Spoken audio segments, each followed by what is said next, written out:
Renungan Tetes Embun.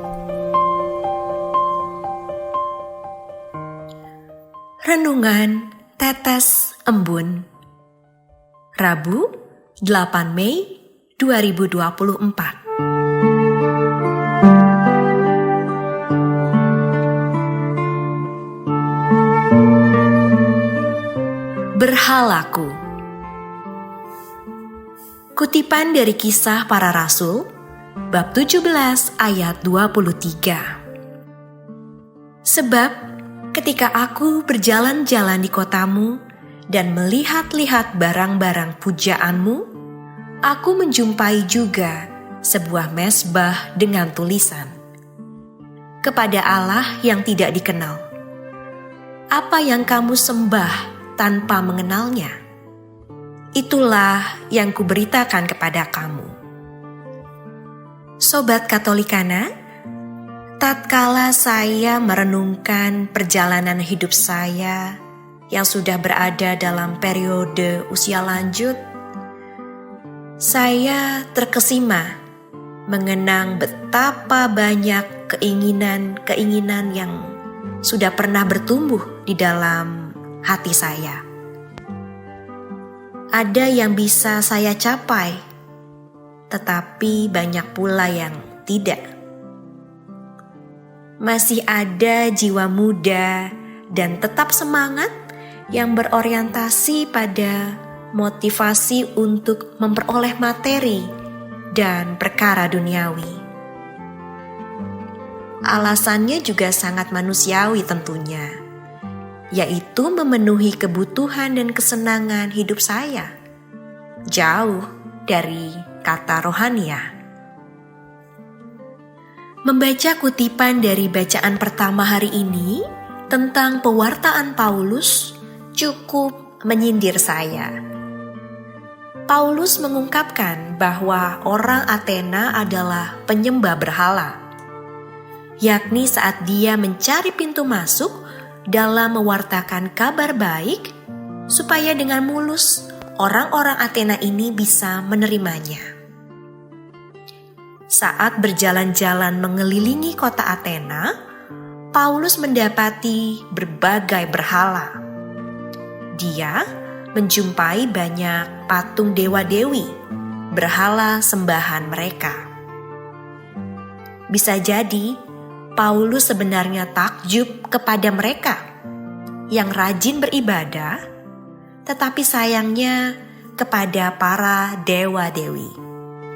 Saat itulah Paulus menemukan cara yang cerdas. Dia mencoba memperkenalkan Tuhan dengan memanfaatkan mezbah mereka yang bertuliskan, "Kepada Allah yang tidak dikenal" ini. Dalam hal ini, Paulus berada di atas Areopagus dengan mengatakan dengan lantang, "Apa yang kamu sembah tanpa kamu mengenalnya, itulah yang kuberitahukan kepadamu." Kemudian, dia menjelaskan siapa itu Yesus, yaitu Allah yang bukan buatan manusia. Lebih lanjut, Paulus menegaskan, dengan tidak lagi memandang kebodohan, maka sekarang Allah memberitakan kepada manusia bahwa di mana-mana semua mereka harus bertobat.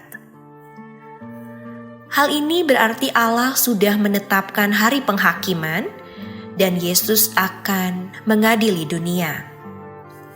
Sobat Katolikana, mencermati pengajaran Paulus, saya menjadi sadar akan apa yang telah saya lakukan pada masa lalu, yang tentunya tidak sejalan dengan pengajaran iman Kristiani.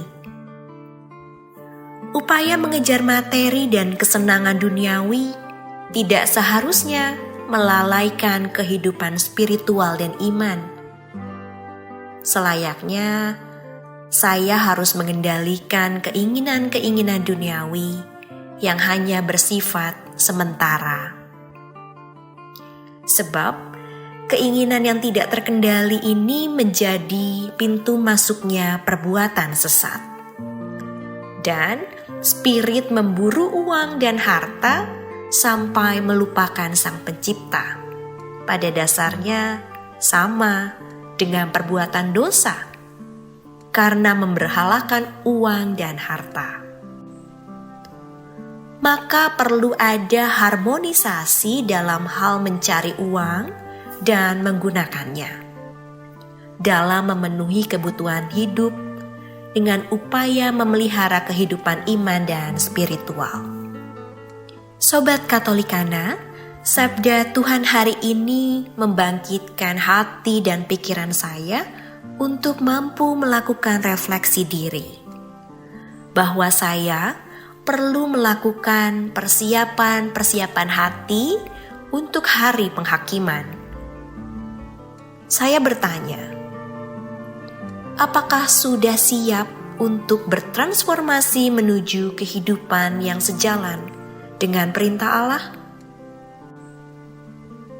Maka saya terus diingatkan olehnya, Akulah Tuhan Allahmu, jangan menyembah berhala, berbaktilah kepadaku saja, dan cintailah aku lebih dari segala sesuatu, demi keselamatan kekal.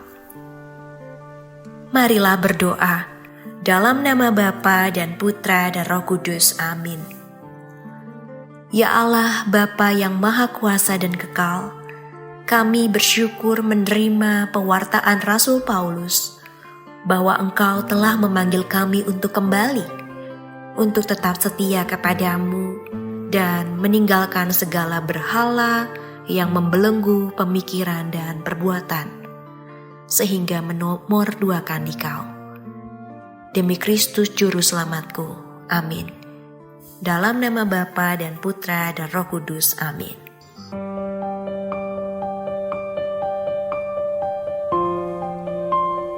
Demikian Anda telah mendengarkan Tetes Embun yang dipersembahkan oleh Radio Katolikana. Renungan Tetes Embun bisa Anda simak di Radio Katolikana, media sosial Radio Katolikana, dan YouTube Katolikana. Terima kasih dan sampai jumpa.